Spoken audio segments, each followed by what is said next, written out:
sure a lot of you know by now that Halloween derives from the 3-day Celtic festival of Samhain.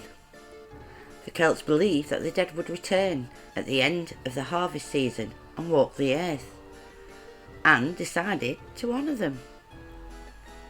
The people disguised themselves in costumes made from animal skins. It was to drive away phantom visitors. Banquet tables were prepared and edible offerings were out to placate the unwelcome spirits. Celts knew how to throw the ultimate Halloween monster mash. But what we're really here to talk about is trick-or-treating. Now, the first instances of people donning a costume in exchange for food and drink, which at the time was known as mumming, appeared in the Middle Ages. However, in the 9th century the term changed to souling for All Souls' Day, which appears every year on the 2nd of November. The term souling was when people who were poor would visit more wealthy families in their homes and received pastries. It was in exchange for prayers and songs. I think the idea was that if you prayed hard enough, you may get a little help from above. In the 16th century, in Ireland and Scotland, the term guising became popular. People had to perform a song or recite a poem, or even tell a joke or other tricks in order to receive their treats. But overall, many of these exchanges were paying homage to the dead.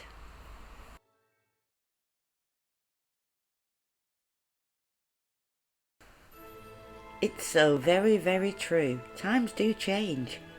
In the 9th century, people were asking for things like food, money and ale, which seems very reasonable. But then, in the 16th century, they asked for fruit and nuts and only occasionally coins.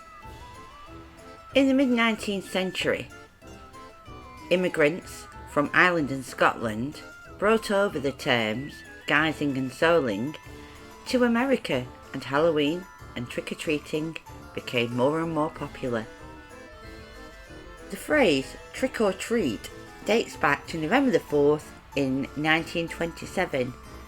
It's from an article in a Canadian newspaper. The story quotes, "The youthful tormentors were at the back door and front, demanding edible plunder by the word trick or treat, to which the inmates gladly responded and sent the little robbers away rejoicing." The phrase didn't really take off until around the 1930s. However, in the 1950s it was already being used in TV shows or even movies, and lots of countries around the world now use the phrase trick or treat. Before I go, I know this year is going to be very different with the virus. There'll be no trick-or-treating in a lot of areas. So maybe just do something inside, like apple bobbing, or taste testing Halloween candies or sweets, carve some more pumpkins, have dance competitions to creepy music, and still let your kids enjoy the Halloween season. Thank you very much. Take care and stay safe.